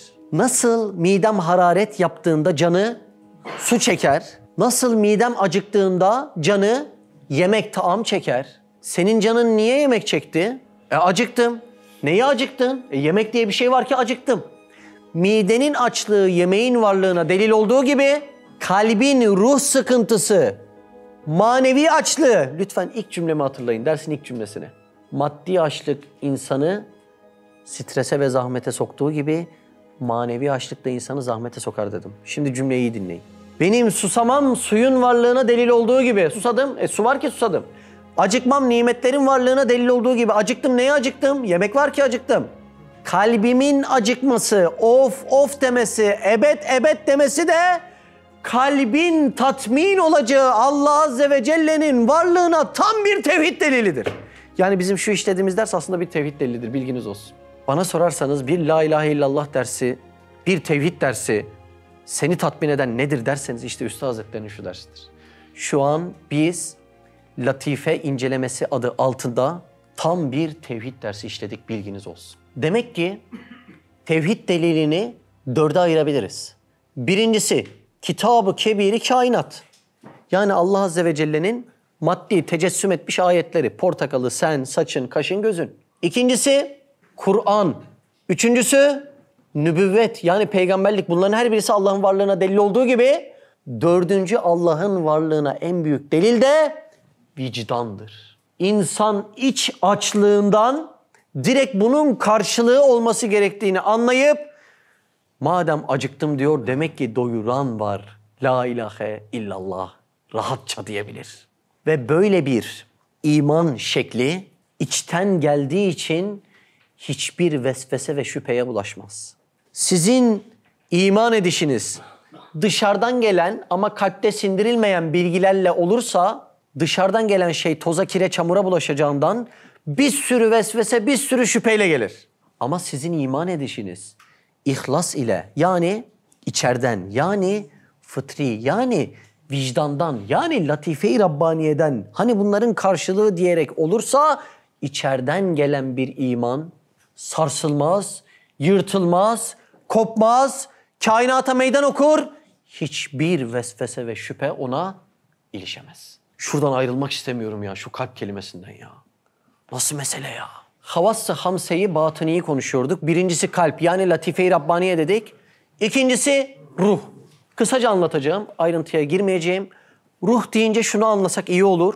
Zişur bir emri ilahidir. Ne demek bu ya? Yani Allah'ın emridir aslında ruh ama Allah emrederken bir de şuur vermiş. Yani bizim ruhumuzdan Allah şuuru çekseydi eğer yer çekimi, sürtünme katsayısı gibi bir emri ilahi olacaktı ruhumuz. Ama bir de bunun yanında ne vermiş? Şuur. Bu yüzden ruh zişur ve nurani bir kanuni emridir. Havas-ı hamseyi, batıniyi konuşuyorduk. Bir kalp dedik, iki ruh dedik, üç sır. Sır, aklın anlamakta zorlandığı hikmet demektir.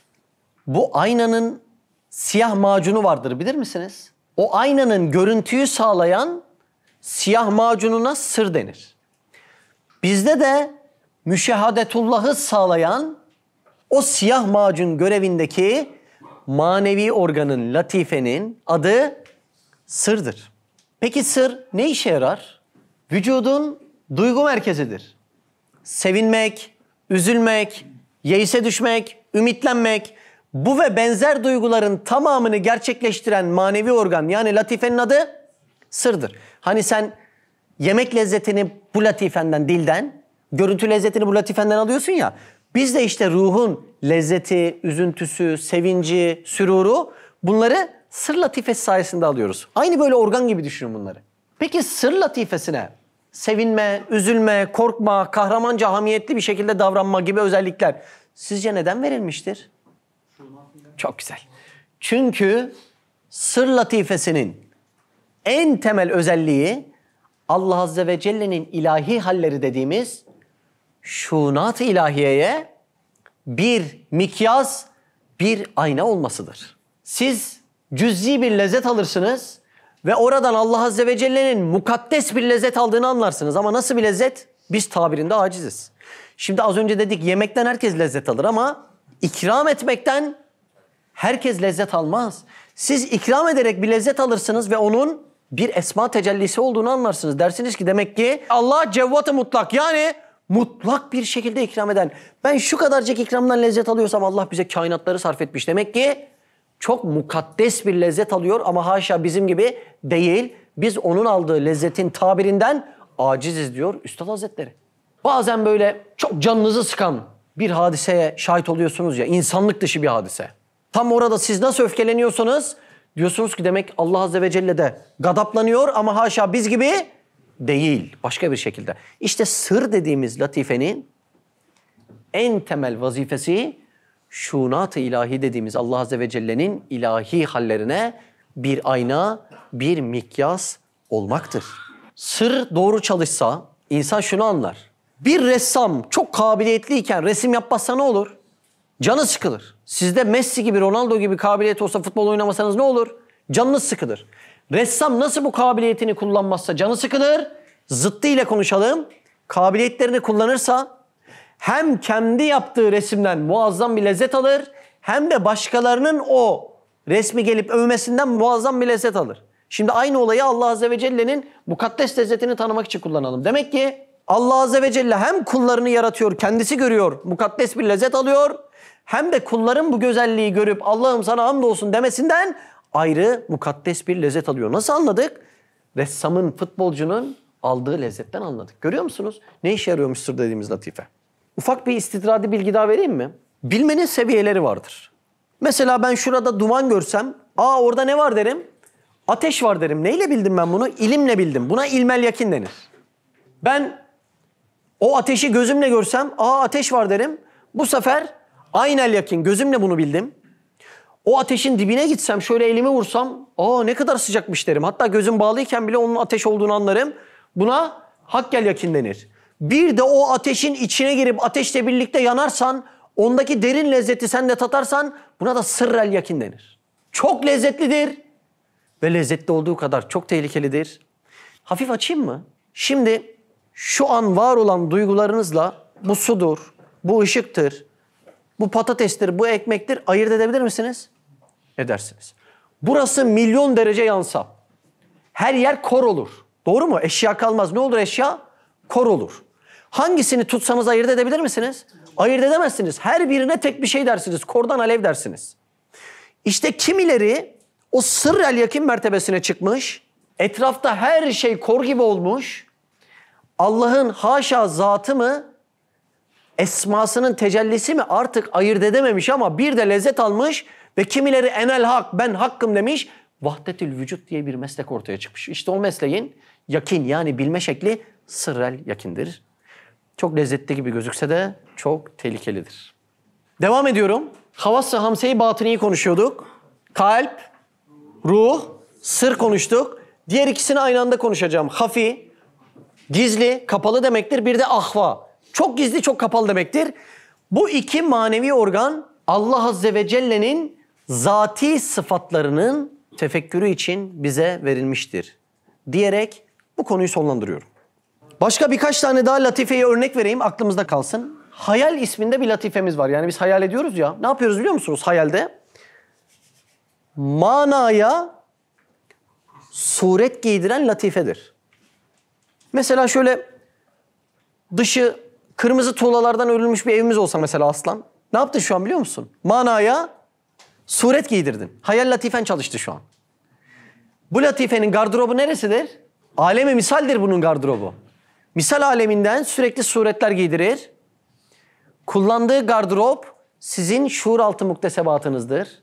Yani zihniniz ne kadar temizse hayalleriniz ve inşallah hayal aleminiz o kadar temiz olur deyip İstanbul'a dua edin diye bağlayayım. Evet.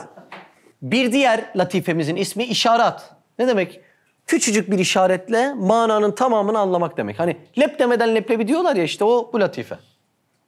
Bu latife kapalı olan insanlar çok zahmetli ya. Açık açık anlatıyorsun gene anlamıyor ya. Bir diğer latife sünuhat. Kalbe gelen mana demek. Bir anda bir ince meseleyi yakalıyorsunuz ya. Ben bu ömrümü Allah için sarf etmem lazım. İşte sünuhat çalışıyor demek. Bir diğer latife hissi kablel vuku. His demek. Kable ne demek? Önce demek. Hissi kablel vuku. Yani vuku bulmadan, olay olmadan önce. Bu latife bir olay olmadan önce hisseden latifedir. Batılılar buna 6. ister. Ya inan böyle bir şey kalbime doğmuştu. Diyorsunuz yani. Ya Mehmet abi senin bugün latife dersi yapacağını hissetmiştim. Diyorsunuz ya işte. Ne çalışmış? Hissi kablel vuku çalışmış. Yani ruh kuvvetleniyor. Ruh için zaman mekan mevcut değil ya. Zamansız mekansız dolaşırken işte demek ki denk geliyor. O esnada da sana bildiriyor. Allah Allah, inceliğe bak. Yeni başlığımız müşahadetullah. Vicdanın anasır erbası ve ruhun 4 havası olan, ruhun 4 özelliğini konuşacağız. İrade, zihin, his, latife-i Rabbaniye. Her birinin gayetül gayatı vardır diyor. Ruh sıkıntısının en temel çözümünü anlatıyorum şimdi. Ruh sıkıntısı için 4 basamak var. Bu 4 basamağı yapan bir insanın üzüntü anında bile gülmeme ihtimali yok. O kadar bir mesele yani. Üstad Hazretleri ne diyorlar? Şu kadar olaylar olsa, İngiltere'ler, Avrupalar birbirine girse, böyle olsa ne dersin üstadım diyorlar. Ey Zübeyir yap bir kahve içeyim derim diyor. Bakın inanın öyle haller yaşamışlar ki. O kadar tevekküllü davranmışlar ki bu tevekkülün, ruhun sürekli tevekkülle bela karşısında gülmesinin yolu. Bu 4 basamak. Ruhun bu 4 özelliğini çalıştırmanın birincisi irade diye bir özellik var. İradeyi ancak ibadetullah ile çalıştırırız. İrade neyle kuvvetlenir? İbadet etmek ile kuvvetlenir. Bir de nafile ibadet etse biri, hele teheccüd kılsa bir genç kardeş, mücadelesi gayreti artar. İradesi kuvvetlenir. İkincisi zihindi. Zihin de marifetullah'la beslenir. Yani sürekli Allah'ı tanıma ve bilmenin iman derslerini almak şartında. Ve bu dersleri okumak zorunda. Yani bunlardan yüzler, binler sayfa okusanız derim ki ya git 100 sayfa daha oku. İnanın o kadar ihtiyaç var zihnin. Üçüncüsü hissimiz. Bu da muhabbetullah ile kuvvetlenir. Allah sevgisini anlamış bir adam Allah emrettiği için bütün Müslümanları sever. Bir adam ben Allah'ı seviyorum deyip hala Müslümanlara düşmanlık yapıyorsa o adam hakikaten Allah'ı sevmiyordur. Onda muhabbetullah yoktur. Muhabbetullah olmadığından da hisleri gelişmez. Bu hissin gelişmesini istiyorsanız gıybeti, dedikoduyu ve düşmanlığı bırakmak zorundayız. Dördüncüsü ve en önemlisi latife-i Rabbaniye'dir. Bu da nasıl gelişir biliyor musunuz? Müşahadetullah. Ne demek ya müşahadetullah? Buna murakabe hissi de deniyor. Ne demek biliyor musun? Ya Rab sen beni her an görüyorsun. Nereden belli gördü? Tecellilerinden belli. Ben eşyayı okudum. Eşyada esmaları gördüm. Bu esmalar varsa demek ki sen beni her an görüyorsun. Ben sürekli senin huzurundayım diye latife-i Rabbaniye beslenir. Bu 4 sıralamaya uyup bu noktada kuvvet kazanan bir insanın ruhun en darlanacağı yerde gülmemesi bile mümkün değildir. Güler geçer öyle. Ama bir soru soralım. Latifeyi öğrendik, ettik, eyvallah. Dünyada şu iş şöyle olur dedik, ahirette böyle olur dedik. İyi de bu ders benim ne işime yaradı? Bir de bunu soralım mı? Size örneklemek için çok güzel çikolata getirdim. Şu çikolatadan bir arkadaşım bir tane seçmesini rica edeceğim. Hüseyin sen seçer misin? Çünkü çikolatayı en çok sevenlerden biri senin olduğunu zannediyorum Hüseyin. Hüseyin bu çikolatalardan bir tanesini seçebilir misin kardeşim? Onu seçtin. Şimdi daha 10 tane çikolata varken burada neden onu seçtiğini sorsam bana mantıklı bir cevap verebilir misin? Yok abi. Veremezsin değil mi? Evet. Şimdi niye bu seçiliyor biliyor musun? Yani bir insana bir tercih yap diyorsun. Öncelikle sen şu cevabı verebilirdin. Afiyet olsun onu yiyebilirsin. O hakkındır Hüseyin. Allah razı olsun. Öncelikle Hüseyin bu çikolatayı seçti ya. Seçmiyorum abi diyebilir miydi? Diyebilirdi. Yani size her bir şey ikram edildiğinde alıp yiyor musunuz? Yok. Demek ki ilk kural hangisini seçtiği değil. Seçip seçmeyeceği. İşte orada benim canım bunu istiyor seçerim, benim canım bunu istemiyor seçmem diye seni yönlendiren latifenin adı kuvve-i şaika. Yani şevk veren latife. Allah Allah. Yani bir insanın bir yolu seçmesini yahut seçmemesini sağlayan manevi organın adı neymiş? Kuvve-i şaika yani şevk veren latife. Az önce Hüseyin niye çikolatayı aldı? Niye aldı? Kuvve-i şaikası canı çekti ve hadi bir çikolata seç dedi. Peki bu kadar alternatif çikolata varken ve her birisi birbirine benzerken neden bunu seçti de şu kutunun içerisindeki diğer çikolatalardan seçmedi? İşte orada onu seçtiren latifenin adına da kuvve-i saika deniyor. Yani sevk eden latife deniyor. Ne oluyor biliyor musun? Bazen bir insan bir evlilik yapıyor. Öyle mutlu oluyor ki hayatının sonuna kadar eşine mihrabım demiş, cennetliyim demiş. Ya görüyorsun böyle. Belki maddi olarak bir güzellik ve bir kuvvet kalmamış ama o kadar mutlular ki imreniyorsun. Bazılarında da maddi olarak her olanak var, gençlik de var ama bunun yanında o evliliği görüyorsun, diyorsun ki Allah'ım sakın böyle bir evlilik nasip etme diyorsun. Bir tanesi o doğruyu tercih ederken başka bir tanesi neden o yanlışı tercih ediyor? İşte bizim burada 2 tane manevi organımız var. Kuvve-i şaika ve kuvve-i saika. Bu manevi organlar eğer sönmemişse, ölmemişse, az önce bahsettiğimiz şekilde doğru beslenmişse, doğru çalışıyorsa, önüne gelen onlarca, yüzlerce, belki binlerce alternatif içerisinde belki şu daha güzel, belki şu daha bilgili, belki şu daha varlıklı, belki şu daha kültürlü ama senin için en uygun ve en doğru olanını seçmeyi canın isteten ne oluyor biliyor musun? Bir kuvve-i şaikan çalışıyor. O an seçmeyi canın istiyor. O yaşında, 28'inde. Yani 25'inde canın istememiş, 28'inde istemiş. Bak çok hususi bir programlama. Ve o kadar alternatifin içerisinde bizzat onu seçtiriyor, kuvve-i şaika çalışıyor. Bilmem kaç yaşındasın, seçmeyi canın istiyor. Kuvve-i şaika çalışıyor. O kadar alternatifin içerisinde onu seçiyorsun, kuvve-i şaika çalışıyor. Bu 2 tane latifen doğru ve düzgün çalışmıyorsa hem dünya hem ahirette belanı buldun demektir. Ömür boyu illallah edeceğin bir evliliği yaptın demektir. Ama bu 2 latifen doğru beslenmiş ve doğru bir şekilde çalışıyorsa eğer hem şaikan doğru çalışır, Allah Azze ve Celle ona o sinyali gönderir ve en uygun zaman, en uygun zeminde seçme arzun uyanır. Hem de o kadar alternatif içerisinde şaikan çalışır, o kadar alternatif içerisinde en doğrusunu sana seçtirir. Şimdi bu dersleri anlayan adam ne diyor biliyor musun? Yahu insan nasibinden ötesine gidemeyeceğini bildiği halde hala niye üzülür ki diyor değil mi? Bak, nasip dediğin olayların altyapısında bile latife dediğin mesele var bak. Allah Allah, Allah Allah. Çok ilginç ya. Bir gün vefat edip gitsek herhalde en çok üzüleceğimiz şey şu dersten sonra daha hala ambalajından açmadığımız ne cihazatlarımız ne latifelerimiz var. Belki farkında olmadığımız, bilmediğimiz, çünkü mücadele etmediğimiz ne tohumlar ne latifeler içimizde saklı. Ve bunları açmadan gidersek ahirette de sonsuz lezzetlerini alamazsak herhalde insanın en büyük pişmanlıklarından bir tanesi bu olur. Farkında bile değiliz değil mi bazı latifelerimizin? Yiyelim, içelim, şu köşede ölelim diye bu dünyaya gelmişiz zannediyoruz. Affedersiniz hiç insan gibi bir yaşam değil bu yaşam yani. Allah Allah. Kendini uyanık zanneden niceleri var değil mi? Aman dünyada şöyle 2 tane apardım, 2 tane kopardım. Benim gibi uyanık adam var mı? 5 lira buradan, 3 lira buradan. Onlar uykunun o kadar derin bir perdesinde ki ne kadar derin rüya gördüklerinin bile farkında değil. Niye uykudalar? Çünkü onların uykuda olduğuna en büyük delil böyle latifeleri keşfedememeleri. Yani tohumlar kalmış, o kadar servet değerinde tohumlar ama hiçbirini ağaca döndürememiş. Bu dünya dediğimiz var ya, uykuların, rüyaların yapıldığı malzemeden.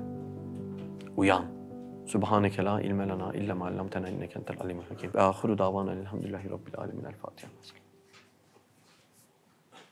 Şu derse gelebilen var, bir de keyfine kaçıran var. Keyfine yani. Hangi latifelerde sorun var? Ya kuvve-i şaika ve kuvve-i saika çalışmayınca evde 3 parçadan oluşmuş bir koltukta televizyon izlemek, yani şu çekirdeği şöyle bir anlık çıt çıt deyip 2 saniye lezzet almak o adama ağaçtan daha kıymetli geliyor. Böyle oluyor bak. Allah Allah. Yaratılış gayemiz var şu hakikatlerin içerisinde.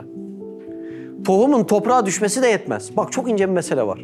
Biliyorsunuz tohum suyla buluşmadığı müddetçe uzunca yaşayabilir mi? Yaşar yaşar. Mesela bazı buğdaylar vardır. Biz Maraş'a gittiğimizde köyde oranın buğdayından un yapılır. Ondan ekmek böyle güzel olur. Derler ki bu tohum, yani size bu ekmeği verdiğimiz, yaptığımız tohum bilmem kaç yılından kalma tohum derler. Mahzende sakladık derler. Yani tohum haldeyken, bir yerde saklanır haldeyken uzun süreler yaşayabilir. Ama tohumu ne zaman toprağa attın, suyla buluşturdun. İşte o saatten sonra bu tohum açtı ya, bu tohum açıp çiçek verdikten sonra bir daha suyla buluşmazsa ölür ve suyun lezzetini alıp der ki sürekli bana suyu ver, suyu ver, suyu ver der. Şimdi bizim kabiliyetler şu tohum gibi. Hazreti Adem dünyaya gelmiş, Allah bizi dünya toprağına düşürmüş. Bir insan şu iman hakikatleri dersini aldıktan sonra, yani suyla buluştuktan sonra artık suyla yapamaz hale gelir. Yok o saatten sonra ben su istemiyorum derse ne olur o ağaç, o filiz, o tohum çürür, kurur, ancak toprakta gübre olur. Allah Resulü Aleyhisselatü Vesselam'ın bir duası var, diyor ki Ya Rab diyor, bana 2 Ömer'den birini ver diyor. Bir tanesi Ömer bin Hattab, Hazreti Ömer Efendimiz, öbürü Amr bin Hişam, Amr Ömer yani. O da Ebu Cehil. Şimdi o dönem baktığında, onların imanla denk gelmeden önceki dönemine baktığında belki de benzer bazı istidat ve kabiliyetler var. Devlet yönetebiliyor, adam yönetebiliyor, bir şeyler yapabiliyor, önderlik edebiliyor falan. Ama bir şey olmuş, Efendimiz Aleyhisselam gelmiş, nübüvvetin, Kur'an'ın mesajını getirmiş ortaya. Yani tohumlar neyle buluşmuş? Suyla buluşmuş. Tohumlar o mesajla, yani nübüvvetin mesajıyla, yani Kur'an'ın mesajıyla, yani suyla buluştuktan sonra artık 2 ihtimal var. Birinci suyu almış mı, can suyunu? Can suyunu aldıktan sonra o tohumu ya sonuna kadar sulamaya devam edeceksin ve meyve verecek, Hazreti Ömer Efendimiz gibi olacak. Ya da aman bu su da bana neymiş diyecek. Ebu Cehil gibi toprağın altında çekirdekken gübre haline dönüşecek. Diyor ya, biz şeriat indirmediğimiz hiçbir kavmi mesul tutmadık diyor ayette. Niye mesul tutmamış şeriat indirmediği bir kavmi?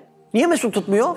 Çünkü daha tohum suyla buluşmamış. Ama şeriatı inse, peygamberin o mesajını alsa, o âb-ı hayatla buluşsa, ondan sonra aman ben köşemde evimde kalayım, bunlar beni ilgilendirmez, bu işler böyleymiş, şu işler böyleymiş deme hakkı yok. Onu dediği anda, yani suyu kesilse, ister tohum olsun, ister fidan olsun, isterse koca ağaç olsun, gene su almak zorundadır.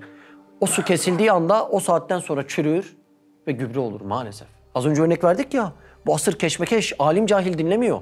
Nice adamlar var, bilmem ne eserleri ta Arapçadan Türkçe'ye çevirmiş, nice meseleleri çözmüş etmiş. Adam bir yere geliyor, o saatten sonra ne yapıyor? Ahlakını değiştiriyor, peygamberi inkar ediyor, başka bir şeyler yapıyor. Neden böyle oluyor? İman suyu kesiliyor, iman suyu kesiliyor işte. Allah Allah. Ne kadar ilginç mesele değil mi? Yani bir kez bu suyu aldıysak, bir kez çekirdeğimiz böyle birazcık filiz vermeye başladıysa sakın o iman meselesinden geri durmayın. İman demek sadece bu bilgileri böyle kulağımız dolsun diye almak demek değil. Bu bilgileri aldıktan sonra harekete geçmezsek, daha fedakar olmazsak, gecemizi gündüzümüzü daha çok bölmezsek, en güzel ve en kıymetli vakitlerimizi Allah'a sunmazsak eğer, yani biz tohumu sulamamış oluruz. Bu ilim, bilgi meselesi bu işin bir kısmı. Bir insan bildiğiyle mucibince amel etmezse, bildiğini uygulamazsa, inanın bana daha kötü hallere dönüşüyor. Allah muhafaza. O yüzden Allah bu şekilde sizin gibi samimi insanların arasında sürekli bu hakikatleri anlamayı, anlatmayı birçok insanlara nasip etsin inşallah. Ya hep böyle hatırlatıcı dostları, arkadaşları, sizin gibi çalışan arkadaşları nasip etsin. Böyle dışarıda görüyorum koca binalar, holdingler. Ne için? Falanca bir şey için işte. Allah böyle yerleri daha büyük ettirsin. İstanbullardan da taşırsın. Başka diyarlara da nasip etsin inşallah. Böyle sizin gibi güzide, güzel gönüllü bahçıvanları birçok daha su görmemiş tohumlarla buluştursun inşallah. Şimdilik mecburen çölde bahçıvanlık edeceğiz. Şimdilik şartlar böyle, ahval böyle, ama şartları elinde tutan kimdi? Allah Azze ve Celle'ydi. Niye bu halde tutuyor şartları elinde? Kim sadakatli? Kim pes edip havlu atıp gidecek görmek istiyor? Kim elmas? Kim kömür bilmek istiyor? Allah Azze ve Celle zaten bunları biliyor. Bizlere bildirmek istiyor, bizlere göstermek istiyor. Bir imtihanın içerisindeyiz işte. Dünya dediğin ne ki? Rüyaların yapıldığı malzemeden. Hayal gibi. Dün bugün elimde yok. Neyle açıklayacaksın bunu? Dün bugün elimde yok benim. Hayalden başka ne ki bu? Hakikat alemi öyle mi? Cennet böyle mi? Ahiret böyle mi? Bazen diyorsun ya böyle olaylar var diye. Adam diyor ki iyi de bir de dünyanın gerçekleri var diyor. Dünyanın gerçekleri ne demek ya? Bunlar dünyanın hikayeleri mi ya? Biz burada hikaye mi anlatıyoruz? Sen dünyanın gerçekleri diyorsun. Dünya dediğin Matrix filmi gibi illüzyondan ibaret. Bugün var, yarın yok. Bir gün parçalı bulutlu, bir gün güneşli. Hakikat diye bir şey varsa burası işte. Bu tohumlar, bu latifeler, bu manevi organlar hakikat değilse Allah aşkına senin aklın hakikatten ne anlıyor? Ya bunlar değilse hakikat, ne hakikat Allah aşkına? Ne hakikat yani? Çok ilginç, çok ilginç, çok. Allah aklımızı muhafaza etsin yani vallahi. O da bir latife biliyorsunuz. Akıl, kuvve-i mudrike ne demek? İdrak yeteneği değil mi? O da bir latife. Bunlar zarar gördü mü işte adamın idraka gidiyor yani. Hangisi gerçek, hangisi hayal onu bile karıştırıyor adam. Allah muhafaza yani. Çok sakat. O Latife-i Rabbaniye'nin vazifesi dediğim cümle anlaşıldı mı? Çok önemliydi o. O derste az önce birleşti o parçalar. Bu dersler böyle oluyor işte. Allah birinin ihtiyacına binaen birçok meseleyi derste birleştiriyor. Ben öyle biraz okuyorum, ediyorum, çiziyorum falan bir şey yapıyorum ama derste birleşiyor. O Latife-i Rabbaniye'nin vazifesi dediğim olay var ya, derste tam birleşti yani. Birleştirirken de alet çantasından neleri kullanıyor? Havas-ı hamse-i zahiri kullanıyor. 5 duyuyu kullanıyor. Bak bak bunlar hep ruhun alet çantası. Allah Allah nasıl oturuyor güzel değil mi? Kavramlar, manalar böyle. Çok kıymetli ders ya. Çok çok. Ya nasıl bilinmiyor bunlar ya? Bir arkadaş var. Hayale gelip gidiyor da böyle 40 yaşlarını geçmiş. Amerikalar bütün dünyayı parmağında çevirmiş. Ya o latife ile şuunat kelimesi nasıl kelime diyor ya? Ömrüm benim çocukluktan İslam'la geçti diyor ya. Bu iki kavram ben nasıl bilmiyorum diyor. Latife ne demek? Bu konu şuunat ilahi ne demek? Ben nasıl bilmiyorum bunu diyor ya. Nasıl diyor bu kavramlar olur diyor yani. Bir de diyor ki ben Risale-i Nur'ları da çocukluktan beri okuyorum diyor. Ama müzakere etmek başka bir şey işte. Birisinin gözünden kaçıyor başka bir dost ona söylüyor. Bak diyor böyle bir kelime var diyor. Böyle bir kavram var diyor. İçinden manalar çıkıyor yani. Diyor ki ben 40 küsur yaşındayım nasıl bu mana açılmadı diyor yani. Nasıl göremedik bunu diyor ya. Halbuki diyor yani bu iman dediğin meselenin temelinde bu kelimeler varmış diyor yani. Nasıl görememişim diyor. O kadar böyle ehli insaf cümleler ediyor ki yani maşallah. Ben de içimde hala böyle aynı hayreti taşıyorum yani. Diyorum Allah Allah bu kelimeler nasıl bilinmiyor diyorum ya latife kelimesiyle. Hele latife-i Rabbaniye meselesi. Kalp dediğimiz olay değil mi? Kalp öyle şiirlerde, şarkılarda, fıkralarda, karikatürlerde, aşk filmlerinde kalınca kalbin de hakikati gitti. Şuunat-ı ilahi dediğin kelime. Nasıl bilinmiyor bunlar ya? Nasıl yani? Bir insan var ya yani bu hakikatlerin ehemmiyetini bir keşfetse, keşfedemiyoruz işte. Bir bilse var ya evini, barkını, cesedini, kendisini yakar der ki aman ben oradan bir saniyelik bir cümle duyacağım der. Hele perde-i gayb açısı var ya o bir saniye cümle için bütün dünyasını feda eder insan ya. İman dediğin öyle bir şey. Çünkü iman marifet ufku nasıl bir şey biliyor musun? Birisi birisine bir nefes fark atsa o fark sonsuz kapanmayacak ya. Bu dersler böyle önemli dersler. Marifette bir nefes farkımız olsa sonsuz kapanmayacak o fark. Ortada kuvvetli bir iman hizmeti var. Senin de başka bir keyfin var. Keyfini seçmen neye işaret? Neye işaret?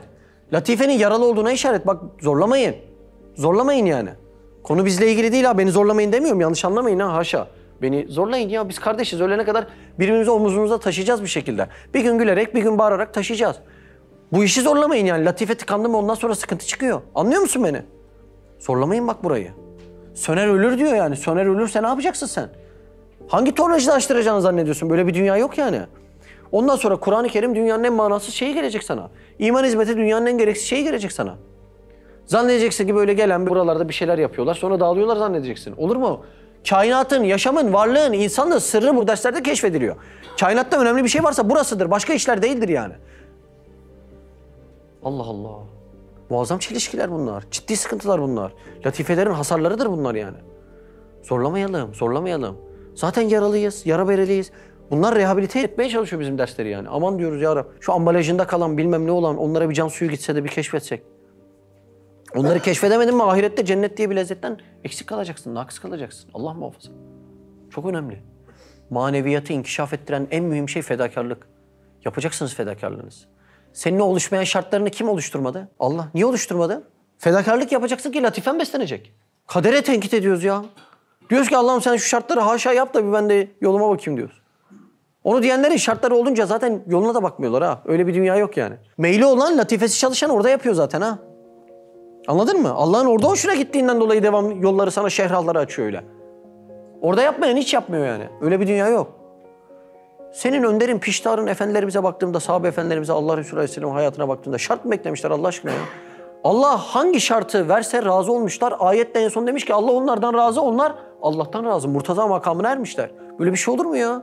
Allah onlardan razı, onlar Allah'tan razı. Çünkü bir kul başına her gelende ya Rab ben bu yarattığından razıyım derse en sonra Allah Azze ve Celle ona her başına gelenden razı olan kulum gel şimdi ben de senden razıyım diyecek yani. Allah'ın razı olması bu demek.